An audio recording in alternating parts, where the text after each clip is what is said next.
Teste A ou não A. Nosso grupo ele é composto por Ana Clara, Carlos Antônio, Caterine Fausto, Jair da Silva, João Ângelo, Natália Maria e Thaisa Vieira. Então, o que é teste A ou não A? É um teste discriminatório que deve ser aplicado para avaliar amostras que apresentam variações de aparência ou de gosto remanescente. Deve ser usado quando os testes duotil e triangular não são aplicáveis. Esse teste apresenta como vantagem admitir pequenas diferenças no mesmo tipo de amostra e apresenta como desvantagem a fadiga sensorial. Esse teste é efetivo na determinação de diferenças entre produtos resultantes de alterações em ingredientes, processo, embalagem ou armazenamento, e para determinar se existe diferença global quando os atributos específicos não podem ser identificados como tendo sido afetados. O princípio do teste é uma série de amostras provenientes de dois produtos, A ou não A, onde é apresentado aos jogadores para a identificação das amostras do tipo A. Esse tipo de teste deve ser feito com no mínimo 20 jogadores que devem ser selecionados previamente. O jogador deve ser apresentado à amostra referência A várias vezes antes do teste, até que ele possa reconhecê-la. O teste é realizado em um laboratório de análise sensorial, onde cada jogador ficará em uma cabine individual e ele irá receber, através de uma janela em sua cabine, um termo de consentimento, onde ele deverá preencher suas informações pessoais, ao final assinar e colocar a data de realização do teste. Ele também irá receber uma bandeja com as amostras, um copo de água, um guardanapo e bolacha de sal, além da sua ficha de teste.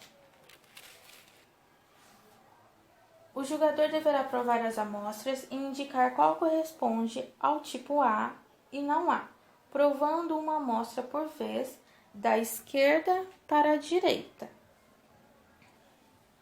e limpando o paladar entre as amostras, comendo a bolacha e tomando um gole de água. O jogador deverá preencher a sua ficha, indicando seu nome, a data de realização, o número da amostra que está na frente do recipiente da amostra e indicar se ele acredita ser do tipo A ou não A.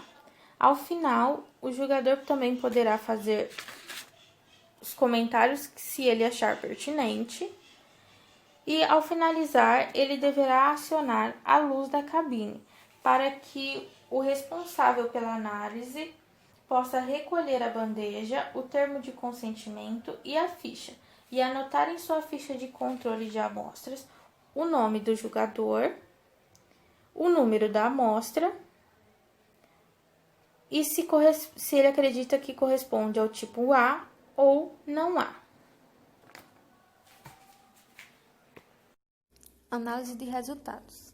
Para analisar os resultados obtidos, utilizamos a distribuição Qi quadrada, representado por x ao quadrado, que determina o nível de significância. Ao realizar esse tipo de análise, pode-se inferir se houve alguma interferência no estudo a ponto de tirar conclusões precipitadas. São utilizadas duas hipóteses, A e não A.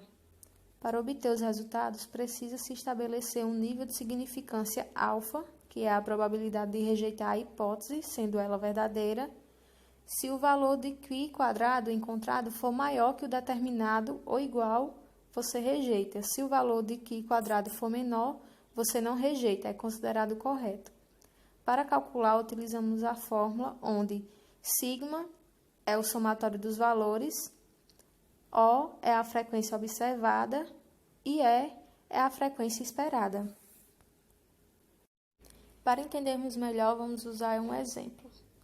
40 jogadores recebem cada 5 amostras A, macarrão com glutamato monossódico, e 5 amostras não A, macarrão apenas com sódio, onde pediu-se para determinar quais amostras são A. Abaixo, vemos na tabela os resultados de acordo com as avaliações dos julgadores. É importante ressaltar que, para esse tipo de análise, os avaliadores eles são treinados previamente para distinguir a amostra A, ou seja, eles são apresentados várias vezes a essa amostra para reconhecer ela mais facilmente.